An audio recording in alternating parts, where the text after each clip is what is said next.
Hello everyone, welcome back to our channel. আজকে আমি চলে এসেছি তোমাদের সাথে একটা নতুন ব্লগ নিয়ে। তো সকালটা খুব সুন্দর ছিল আর সকালবেলা স্নান সেরেই আমি এরকম একটু আলপনা দিয়ে নিয়েছি, কারণ আজকে আমার গপুর জন্মদিন। তারপরে দেখো মাকে সবজি কাটতে বসিয়ে দিয়েছি, যেহেতু 5 রকমের ভাজা বানানো হবে তাই এইভাবে সবজিগুলো কাটা হয়েছে। আর অন্যদিকে আমাকে দেখো আমি তাল নিয়ে বসে পড়েছি।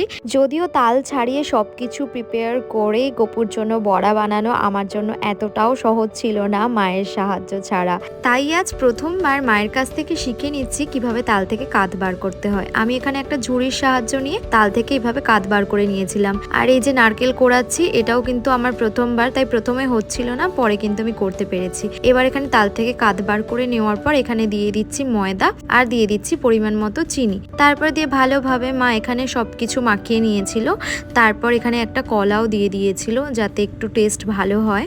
এখানে তাল আর কলার ব্যাটারটাকে ভালোভাবে মিশিয়ে নিতে হবে বেশ খানিকটা সময় নিয়ে। সবশেষে আমি এখানে একটু নারকেল কোড়াও মিশিয়ে নিয়েছি। এরপর আমি তেল গরম করে এখানে বড়াগুলো ভেজে নিচ্ছি। আর এই তালের বড়া ছাড়া গপুর জন্মদিন যেন একদম অসম্পূর্ণ। তার কারণ পুরাণ মতে শ্রীকৃষ্ণের জন্মের পর বাসুদেব যখন নন্দরাজের কাছে কৃষ্ণকে রেখে আসেন, তখন গোকুলে শ্রীকৃষ্ণের আবির্ভাব উপলক্ষে প্রথম এই তালের বড়া খাওয়া হয়েছিল। সেই থেকেই শ্রীকৃষ্ণের পছন্দের একটি খাবার হলো তালের বড়া, তালের পিঠে। তাই তার জন্মদিনে তালের বড়া দিতেই হয়। এরপর বানিয়ে নিচ্ছি গপুর অতি প্রিয় খাবার নারকেল নাড়ু। নারকেল নিয়ে নিয়েছি আর নিয়ে নিচ্ছি একটু গুড়। তারপর এই মিশ্রণটাকে আমি ভালো করে চটকে নিচ্ছি, নিয়ে আমি গ্যাসের ওভেনে বসিয়ে দিয়েছি। নারকেল আর গুড় থেকে একটু জল ছেড়ে আসবে, যতক্ষণ না শুকনো আঠালো হচ্ছে ততক্ষণ আমি নাড়তে থাকবো। কড়াই থেকে মিশ্রণটাকে নামিয়ে আমি আর মা দুজনেই কিন্তু নাড়ুটা বানাতে শুরু করে দিয়েছি। এই মিশ্রণটা হালকা গরম থাকতে থাকতেই আমাদের বানিয়ে নিতে হয়। এই নারকেল নাড়ু কিন্তু গপুর জন্মদিনে আপনারা অবশ্যই বানিয়ে দেবেন, কারণ গপুর অতি পছন্দের খাবার কিন্তু নারকেল নাড়ু। এবার এখানে বেশ খানিকটা দুধ গরম করে তাতে গোবিন্দভোগ চাল দিয়ে ফুটিয়ে নিয়েছি। এরপরে দিয়ে দিচ্ছি বেশ খানিকটা ড্রাই ফ্রুটস। অতি সামান্য কিছু উপকরণ দিয়েই বানিয়ে নিচ্ছি গপুর সবচেয়ে প্রিয় ক্ষীর বা পায়েস। এরপর আমি এখানে দিয়ে দিচ্ছি চিনি দিয়ে ভালো করে নেড়ে চেড়ে পায়েসটা আমি নামিয়ে নিয়েছিলাম। জন্মাষ্টমীতে পায়েস কিন্তু অবশ্যই গপুকে দিতে হবে। আর এখানে মালপোয়ার জন্য আমি এখানে তালের কাঠ আর ময়দা গুড় একসাথে নিয়েছিলাম, নিয়ে ভালো করে চটকে নিচ্ছি। চটকে এখানে একটু জল দিয়ে এই মিশ্রণটাকে বানিয়ে নিতে হবে। একটা পাতলা ব্যাটার রেডি করতে হবে। আর এখানে আমার মায়ের ইচ্ছে হয়েছিল কলার বড়াও তাকে খাওয়াবে, তাই কলা আর ময়দা এখানে নিয়ে এটাকেও চটকে একটা মিশ্রণ বানিয়ে নিয়েছিল। সাথে দিয়েছিল গুড়, দিয়ে ভালো করে এটাকেও মিশ্রণ বানিয়ে নিয়েছিল। একসাথে একেবারে মিশ্রণটাকে বানিয়ে নিচ্ছিল, তার কারণ একবারে সে বানাবে। তাই এখানে দেখো এখানে তালের ব্যাটারটাও রেডি হয়েছে আর কলা। এখানে প্রথমে আমার মা বানিয়ে নিচ্ছে কলার বড়া। তালের বড়া যেভাবে বানানো হয়েছিল ঠিক একই পদ্ধতিতে কলার বড়াটাও বানানো হচ্ছে। দেখো এখানে তো কলার বড়াটা বেশ ভালোভাবে মিষ্টির মতো করেই রেডি হয়ে গেছে। আর এরপরে আমার মা বানিয়ে নেবে মালপোয়া, যার জন্য পাতলা ব্যাটার রেডি করেছিল। দেখো এখানে মালপোয়াটাও কিন্তু ভালোভাবেই রেডি হয়ে গেছে। আর এদিকে সময় নষ্ট না করে আমি বসে গিয়েছিলাম লুচি বেলতে। বেশ কয়েকটা লুচি কিন্তু আমি বেলে ফেলেছি অলরেডি। আর এখানে বেলছি, দেখো মোটামুটি গোল করতে পেরেছি আজ। এবার চলে গিয়েছিলাম লুচিগুলো ভেজে নিতে। তাড়াতাড়ি করে লুচিগুলোও আমি ভালোভাবে ভেজে নিয়েছি। লুচিগুলো ভাজা হয়ে যাওয়ার পর আমি এখানে বিভিন্ন সবজি কেটেছিলাম, সেটাকে আমি ভালোভাবে লবণ হলুদ কিন্তু মাখিয়ে নেব। তোমাদেরকে বলে রাখা ভালো যে আমি কিন্তু এখানে কাঁচা নুন ব্যবহার করিনি, এখানে সন্দব লবণ ইউজ করেছি। তার কারণ ভগবানকে কাঁচা নুন দেওয়া যায় না, তাই আমি সন্দব লবণ কিন্তু ইউজ করেছি। ভালোভাবে লবণ আর হলুদগুলো মাখিয়ে নিয়েছি। এরপর আমি প্রথমে আলুগুলো ভেজে নিচ্ছি। এখানে আমি আলুগুলোকে পাতলা পাতলা করে গোল গোল আকার করে কেটে নিয়েছিলাম। সব একবারে দিয়ে দিয়েছি যাতে তাড়াতাড়ি ভাজা হয়ে যায়। এখানে লাল লাল মতো হয়ে এসছে, আমার আলুগুলো ভাজা হয়ে গেছে। আর এরপরে দিয়ে দিচ্ছি কাঁকরোল, এটাকেও আমি সেম ভাবেই কেটেছি যাতে তাড়াতাড়ি ভাজা হয়ে যায়। আর এখানে দিয়ে দিলাম কুমড়োটাকেও ভালো করে ভেজে নিয়েছি। তারপর আমি দিয়ে দিচ্ছি বেগুনটাকেও ভালো করে ভেজে নিতে হবে লাল লাল মতো করে। বেশ কিছুটা সময় ধরেই কিন্তু সব সবজিগুলো ভেজে নিয়েছিলাম।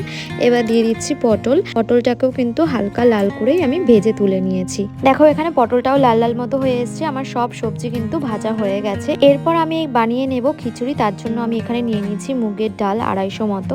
এবার এই ডালটাকে শুকনো খোলায় ভালো করে ভেজে নিতে হবে। একটু লাল লাল মতো হয়ে এলে দিয়ে দেবো একটু জল দিয়ে ভালো করে আমি 2-3 বার মতন ধুয়ে নিয়েছি। তারপর আমি এখানে দিয়ে দিচ্ছি আগে থেকে ভিজিয়ে রাখা গোবিন্দভোগ চাল। তারপর সব চালটা দিয়ে দেওয়ার পর আমি এখানে ভেজে নেব সব সবজিগুলো। ভালো করে সব সবজিগুলো আমি ভেজে নিচ্ছি। তাতে আমি দিয়ে দিচ্ছি সন্দব লবণ আর দিয়ে দেব হলুদ গুঁড়ো। ভালো করে সবকিছু মিশিয়ে আবারও একটু ভালো করে নেড়ে চেড়ে নিচ্ছি। একটু লাল লাল মতো হয়ে এলে আমি এখানে আলাদা করে আদা কুচিয়ে রেখেছিলাম, সেই আদা কুচিটাকে আমি তেলে ফোড়ন দিয়ে দিচ্ছি। এখানে জিরে শুকনো লঙ্কা ফোড়ন দেওয়া যেত, কিন্তু আমি দিইনি। তারপর আমি এখানে আদা কুচি দেওয়ার পর দিয়ে দিয়েছিলাম কিছু কাঁচা লঙ্কা, দিয়ে ভালো করে নেড়ে চেড়ে নেওয়ার পর দিয়ে দিচ্ছি টমেটো কুচি। টমেটো কুচি দিয়ে ভালো করে নাড়াচাড়া করার পর আমি এখানে দিয়ে দেবো সামান্য হলুদ গুঁড়ো, আর আমি এখানে দিয়ে দিচ্ছি বেশ কিছুটা সন্দব লবণ।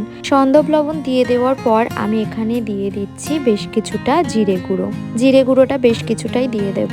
আপনারা চাইলে বাটা মশলাও কিন্তু ইউজ করতে পারেন। এরপর আমি দিয়ে দিয়েছিলাম ধনে গুঁড়ো। ধনে গুঁড়ো দিয়ে দেওয়ার পর আমি এখানে দিয়ে দিচ্ছি কাশ্মীরি রেড চিলি পাউডার। এবার সব মিশ্রণটাকে ভালো করে মিশিয়ে নেওয়ার পর এরকম শুকনো হয়ে এলে একটু জল দিয়ে দেব। পাশের ওভেনে আমি যে ডালার চাল বসিয়েছিলাম সেদ্ধ, তাতে আমি পরিমাণ মতো সন্দব লবণ দিয়ে দিলাম, আর দিয়ে দিলাম বেশ খানিকটা হলুদ গুঁড়ো, দিয়ে ভালো করে নেড়েচেড়ে আবারও সেদ্ধ বসিয়ে দিলাম। আর অন্যদিকে আমি যে মশলাটা বানিয়েছিলাম তাতে জল দিয়ে ভালো করে মাখা মাখা মতো হয়ে এলে তাতে দিয়ে দিচ্ছি ভেজে রাখা সবজিগুলো। এবার সব সবজিগুলোকে এই মশলার সাথে ভালো করে মিশিয়ে বেশ কিছুক্ষণ সময় ধরে কষিয়ে নিয়েছি।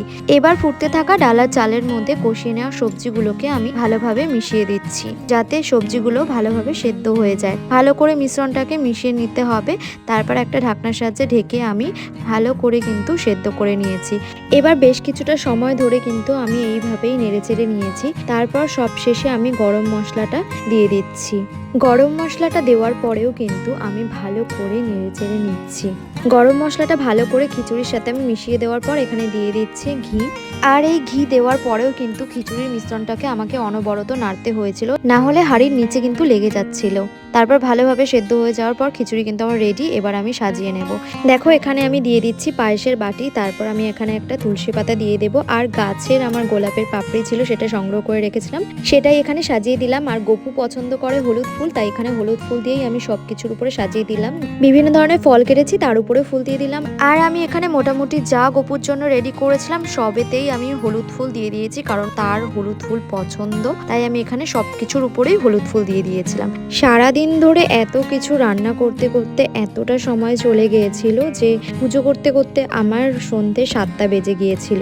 আর দেখো আমি এখানে ভুলে গিয়েছিলাম বাটারের উপর মিশ্রি দিতে হয়, সেটা ভগবান বেশি পছন্দ করে। আর আমি এখানে রোজকার ঠাকুরের যে খাবারটা ছিল সেটাও রেডি করে একেবারে ঠাকুরকে পুজো দিয়ে দিয়েছিলাম। প্রতিবার জন্মাষ্টমীর দিন আমি এখানে একটা ঘিয়ের প্রদীপ জ্বালাই, সেটাও কিন্তু আমি রেডি করে নিয়েছি। তারপর আমি এখানে পুজোয় বসে গিয়েছিলাম। সবকিছু দেখো এখানে ভালোভাবে রেডি করে নিয়েছি। তারপর আমি একা একাই পুজো দিয়েছি, তার কারণ ব্রাহ্মণ দিয়ে আমি কিন্তু পুজো করাইনি, আমি নিজেই পুজো করেছিলাম। তো তোমাদের সাথে সবকিছু শেয়ার করি, তাই এটাও শেয়ার করে দিলাম। তোমরা কে কিভাবে পুজো করেছো আমায় কিন্তু কমেন্ট করে অবশ্যই জানিও। আর আমি পুজোর দিন কিন্তু ঠাকুরের ফটো তুলতে পারিনি, তাই আমি পরের দিন তোমাদেরকে দেখিয়ে দিচ্ছি কোন গোপু সোনার পুজোটা আমি করি। এই যে আমার ঠাকুর, আমি তাকেই স্নান করিয়ে প্রত্যেকবার পুজো করি। এই ছিল আমার জন্মাষ্টমীর সারাদিনের ব্লগ। তোমরা ভালো থেকো, সুস্থ থেকো, আর সবাই বলো রাধে রাধে।